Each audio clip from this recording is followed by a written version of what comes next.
Hey, welcome back to the channel. I'm Doug, the retirement guy. We got a good one for you today, and that's going to be the IRS changes coming in 2026. Yes, it's that time of year. IRS is still engaged. They have released all of their 2026 tax brackets and capital gains update. We sat down with our CPA, went through everything, tried to explain as much as he could to me. Yeah, I'm not an expert. I'm not a financial wizard. I'm not a financial person at all. This is more for entertainment. Um, but overall, we got some interesting stuff to talk to you about. And before we do, we just got to say a shout out. If you're not a member of the community, if you're not subscribing, you're missing out. Hit that subscribe button, hit that bell notification. Don't be afraid to join the community. All we're trying to do is help you grow your portfolio. Let's get into today's video. Notice to all viewers, this is for educational purposes only. If you are looking for financial advice or financial decisions, always contact a licensed financial advisor, as this is just for educational and informational and entertainment purposes.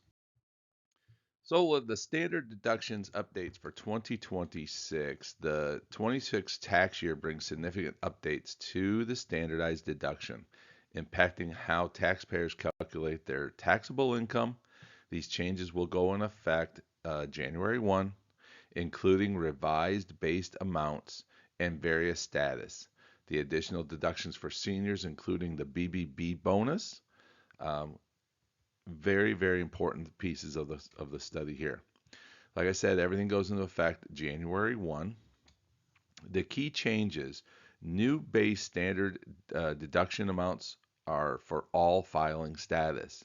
There's an increased standard deduction for 65 plus and a special BBB bonus for senior taxpayers. Now, the important note is the BBB bonus begins to be phased out in the modified gross income MAGI thresholds, and this is scheduled to expire on 2028. So this is going to be a short-term bonus that you're going to get, and then they're going to roll it into the Mega I program. So we'll take a look at the standard deductions. This is for filings. If you are a single filer, you're going to get $16,100 as your deduction. If you're married jointly, it's going to be 32.2. And if you're head of a household, which is a taxpayer who are unmarried and claim qualifying persons as a dependent, you're going to get $24,150. So additional deductions for seniors. Individuals age 65 and over are eligible for additional deductions rather than reducing their taxable income. These special provisions include the standard 65 plus addition and the BBB bonus that we talked about earlier, which will be phased out in the MAGI. So the standard deduction for 65-year-olds for singles is an additional $1,650, and married is an additional $2,050. Now we get into that BBB bonus. Okay, single filers get additional $6,000 of deductions. The married filers get an additional $12,000. Now, remember, as we again, I know we continuously say that, but we have to be clear, and that's what the CPA told me, is this is scheduled to expire on 2028. Now, in those bonuses, you will see they are phased out once you get a single household income of 75,000 or married at 150,000. That's when they start to phase out of the program. The BB bonus begins to phase out uh, on the MAGI and those thresholds as we just explained. So let's get into the 2026 income tax brackets for single filers. Now, this is an area that I tell you, most people don't understand. I personally didn't understand it when I first was explained to it, and my CPA probably did the best possible thing how to explain it. And so basically what you want to do is the marginal tax rates apply to each dollar earned. So when you first start thinking about this, we'll say I earn $60,000. So I'm thinking 22% is my tax bracket, and that's wrong. What he told me is think of all these things as buckets. When a bucket fills up, it pours into the next bucket. And when that bucket fills up, it pours to the next bucket. So the example we used was, let's say you make $60,000 a year. You will pay 10% on the first $12,400. You will then pay 12% on the next $38,000, and you will pay 22% on the remaining 9,600. So, bracket 10 in green, the 10%, you put your first $12,400 into that bucket. When you get the 12,401 penny, that one penny starts rolling into the next bucket. So that means that bucket will hold your 38, your $38,000, which gets you to $50,400 total. You pay 12% on that 38,000.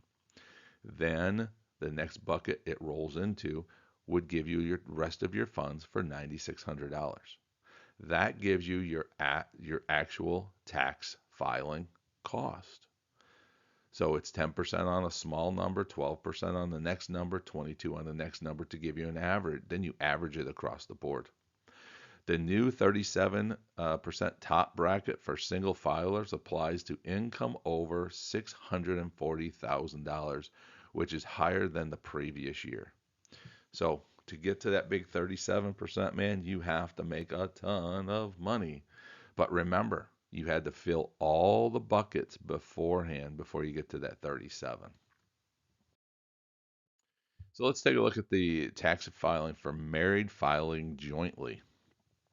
Okay, this is for couples filing jointly, and it works exact same way as I just explained on the singles. So the first bucket is $24,800, and then any additional monies moves to the next bucket, which will get it from $24,801 up to $100,800. And then after that, it'll move into the next bucket. Now, the big thing that you take a look at, and we did this in color coding, is the first two buckets are in the green because there's a 10% and a 12% bracketing. So a 2% difference between the two buckets. But when you go to the gray, you are now seeing a 10% jump, and this is the big changes that they've come through on. Is the big changes goes to 22 to 24. That's a 10% jump. And then when you do the same thing to the purple, you're seeing another big 10% jump. Okay? So it makes huge changes when you jump from the green bracket to the gray bracket. So this is why you always want to make sure you're balancing your funds, you're balancing your dividends, your income. You want to balance it across the board. So as long as you understand the bracketing, I don't know what people make. I know the green bracket's probably where a lot of people will fall into. The gray bracket, we're getting some serious numbers now. So here's the one I was really excited about was the long-term capital gain rates. Now this is for single filers. There are actually three-tier structures. Okay. First structure is 0 to $49,450. Get you into the 0% category. Okay. The next one is the $49,451 up to $545,500 puts you at the 15% tax bracket, and anything above that is at 20%. Now, these are long terms. So long term gains are taxed at these rates for single filers. Married and jointly will have another slide that we'll go to.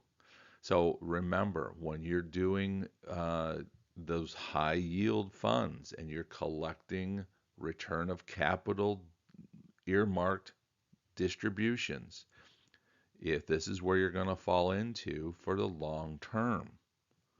So, this is how you can save the money on taxes. As we've always talked about, kicking it down the road is the capital gains side of it. Now, married and filing jointly. What basically it works the same exact way, but look at the dollar amounts. From 0 to $98,900 is 0%. From 98 to $98,901 up to $613,000 is 15%. So that bracket got opened up a lot bigger than before. Okay. And then when you get to above that $613,701, you fall into the 20% category. Okay, these are rates are for the married filing jointly. Okay, now we have a 3.8 net investment income tax. High income investors may be subject to an additional 3.8% net investment uh, income tax, which they call an NIIT, on top of their regular capital gains taxes.